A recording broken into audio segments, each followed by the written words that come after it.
بسم اللہ الرحمن الرحیم۔ ہم مسلمانوں کو اپنی تاریخ کا پتہ نہیں ہوتا، جس کی وجہ سے غیروں کے طریقوں کو دیکھ کر اور ان کی ایجادات اور ان کی ترقی کو دیکھ کر رشک کرتے ہیں۔ تو ہم کو تو اپنی تاریخ کا پتہ ہونا چاہیے۔ تو اب شروع کرتے ہیں۔ آخری پیغمبر محمد صلی اللہ علیہ وسلم کے آنے سے پہلے پچھلے نبیوں اور پیغمبروں پر آسمانی کتاب اور مختلف شریعتیں اترتی رہی ہیں۔ اس زمانے میں قبیلے اور راجہ بادشاہ وغیرہ ہوتے تھے اور وہی فیصلہ کرتے تھے، یعنی قبیلے کا سردار جو فیصلہ کرتا سب اس کو مان لیتے تھے اور وہی قانون سمجھا جاتا تھا۔ اسی طرح بادشاہ جو فیصلہ کر دیتے تو وہ قانون بن جاتا۔ مثال کے طور پر اگر کوئی بادشاہ اگر کوئی خواب بھی دیکھ لیتا اور کوئی مذہبی لوگ اس کو تو کچھ بھی مشورہ دے دیتے تو وہ اس طریقے سے اس پر عمل کر لیتا اور وہی قانون بن جاتا، اور جس کو چاہے تو موت کی سزا دے دیتا اور جس کو چاہے آزاد کر دیتا۔ اور یہ سب قوانین بادشاہوں کے ہاتھ میں ہوتے تھے۔ وقتاً فوقتاً انبیاء اکرام مبعوث ہوتے رہے اور شریعتیں بدلتی رہی، لیکن دین ایک ہی تھا اور وہ تھا اسلام، اور اب بھی ہے۔ آخر میں میرے آپ کے آقا نبی آخر الزماں صلی اللہ علیہ وسلم کے مبعوث ہونے کے بعد آخری کتاب یعنی قرآن مجید نے اعلان کر دیا کہ دیکھو دین مکمل ہو چکا، ان الدین عند اللہ الاسلام، کہ اب دین مکمل ہو چکا۔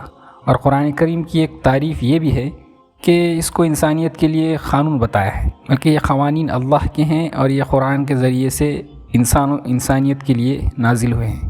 اب دیکھیے یہ اسلامی قانون کیسے کام کرتا ہے۔ مال غنیمت تقسیم ہو چکا تھا اور وقت کے خلیفہ یعنی آج کے دور کے ہم پریسیڈنٹ سمجھیں یا پی ایم سمجھ سکتے ہیں ان کو، ایک شخص بھری مسجد کے اندر اٹھ کر سوال کرتا ہے کہ اے عمر، مال غنیمت میں سب کے حصے میں ایک ایک چادر آئی جس میں کسی کا کرتا نہیں بنتا تھا، اور یہ آپ کا کرتا کیسے بن گیا؟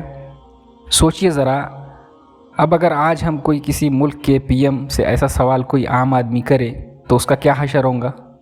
پر حضرت عمر رضی اللہ عنہ نے فرمایا کہ بھائی تم نے بہت اچھا کیا کہ مجھ سے پوچھ لیا، ورنہ یہ بات لوگوں کے دلوں میں رہ جاتی۔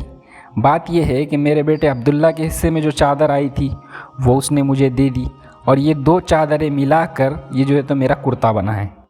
آج تو ہم لوک پال کی بات کر رہے ہیں 2023 میں کہ عام آدمی تو بڑے بڑے عہدیداروں سے جواب دہی مانگ سکتا ہے، اس کے اندر یہی ہے نا لوک پال کے اندر، لیکن وہ بھی نافذ ہونے کے لیے تیار نہیں۔ 2023 ہے آج، لیکن یہ باتیں تو یہ جو میں نے واقعہ سنایا آپ کو، یہ تو 1400 سال پہلے کا واقعہ ہے جب اسلامی حکومت تھی، اور اتنی بڑی حکومت کے اوپر وہ جو خلیفہ ہیں حضرت عمر، ان سے اس طریقے سے تو سوال پوچھا جا رہا ہے۔ پھر تو بولنا یہ ہے، پھر خلافت راشدہ ختم ہوئی حضرت علی رضی اللہ عنہ پر، اور حضرت معاویہ رضی اللہ عنہ کا زمانہ آیا جب، تو معاویہ رضی اللہ عنہ خود فرماتے ہیں کہ میں مسلمانوں کا پہلا بادشاہ ہوں۔ کیا فرماتے ہیں؟ کہ میں مسلمانوں کا پہلا بادشاہ ہوں۔ پھر ایک زمانہ آیا کہ فقہ حنفی تو مکمل طریقے سے لکھ لیا گیا، اس کو کہتے ہیں مدونہ، کہ تدوین کیا گیا اس، اور حکومتوں میں یہ یہ قانون رائج ہو، اور جو قضاء کے سسٹم تھے یعنی ججز اب جو کورٹ کا سسٹم ہم کہتے ہیں، قضاء کا سسٹم یعنی کورٹ سسٹم جیورسڈکشن کا، یہ چاروں خلیفہ کے وقت میں بھی ہوا کرتا تھا کہ عدالتوں میں فیصلے ہوتے تھے، اور اس کے بعد بھی تو اموی حکومت اور عباسی حکومتوں اس دور میں جس طریقے سے آج ہمارے پاس جو عدالتوں کا سسٹم ہے، یہ اس طریقے سے سسٹم شروع ہو چکا تھا اسلامی حکومتوں میں۔ تو اموی حکومت اور عباسی حکومت دونوں چاہتے تھے کہ امام اعظم ابو حنیفہ رحمۃ اللہ علیہ قاضی القضاء بن جائیں، یعنی چیف جسٹس بن جائیں پورے حکومت پر حضرت اس سے انکار کرتے تھے، اور اس وجہ سے حضرت کو جیل بھی جانا پڑا اور بہت سے تو مصیبتوں کا سامنا کرنا پڑا۔ پھر امام اعظم کے جو نمبر 1 اسٹوڈنٹ ہیں جن کا نام ہے امام ابو یوسف، جو قاضی ابو یوسف کے نام سے بھی مشہور ہیں، وہ چیف جسٹس بنے۔ علماء کہتے ہیں کہ اصل تو قضاء کا بانی وہ کون ہے؟ وہ قاضی ابو یوسف ہیں۔ وجہ کیا ہے؟ یعنی قضاء آپ کس کو کہتے ہیں؟ قضاء اس کو کہتے ہیں کہ جب ججز کیا کرتے ہیں، عدالتوں میں ججمنٹ دیتے ہیں، تو یہ ججمنٹ جب وہ دیتے ہیں تو یہ ججمنٹ کو لکھ لیا جاتا ہے۔ جس طریقے سے ہم کیشانند بھارتی کیس کو دیکھیں کہ اس میں 14 ججز کا جو بینچ بیٹھا تھا، ان لوگوں نے ایک مطلب ان کا جو ججمنٹ آیا وہ ججمنٹ لکھ لیا گیا، اور آج تک دیکھیے اب آج تک بھی وہ ججمنٹ کا ریفرنس دے کر دوسرے ججز فیصلہ کرتے ہیں۔ تو اس طریقے سے ججمنٹ لکھ لیا جاتا ہے، تو جب قاضی ابو یوسف قضا سے فارغ ہو جاتے تو فوراً جو ہے تو وہ اس کو لکھوا لیتے کہ بھئی یہ ججمنٹ کیوں دیا گیا ہے، کہ آگے لوگوں کو اس میں جو ہے تو فتویٰ دینے میں آسانی ہوتی تھی۔ دوسرے ججز کو لکھوا اس لیے لیتے تھے کہ لوگوں کو پتہ بھی چلے نا کہ یہ ججمنٹ کیوں دیا گیا ہے، ایک ٹرانسپیرنسی رہے، اور اسی طریقے سے دوسرے ججوں کو اس سے جو ہے تو ریفرنس ملے اور لوگوں کو پتہ بھی چلے کہ یہ ججمنٹ کیوں دیا گیا ہے۔ تو ہمارے ملک میں فتوے کا نام سن کر لوگ ڈر جاتے ہیں کہ ارے بھائی فتویٰ فتویٰ فتویٰ، ارے بھائی فتویٰ ہے کیا، فتوے کا کیا مطلب ہے؟ فتویٰ مطلب ایک ججمنٹ ہے، ججمنٹ۔ کورٹ کا کوئی ججمنٹ آتا ہے تو لوگ اس سے ڈرتے ہیں کہ بھائی کورٹ کا ججمنٹ آ گیا، اس کے اوپر فلاں نے جو ہے تو فلاں جج نے کورٹ کا جو ہے تو ججمنٹ لگا دیا اس کے اوپر، لیکن فتویٰ لگا دیا، فتویٰ فتویٰ بول کے ایک ماحول بنا دیا ہے۔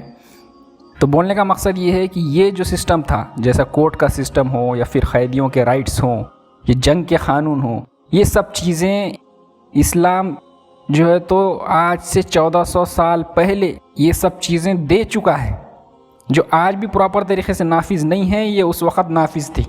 دیکھیے نا قاضی ابو یوسف کے جو لکھے ہوئے ہیں، جو قضا لکھی ہوئی ہے، ججمنٹس لکھے ہوئے ہیں، آج بھی موجود ہیں۔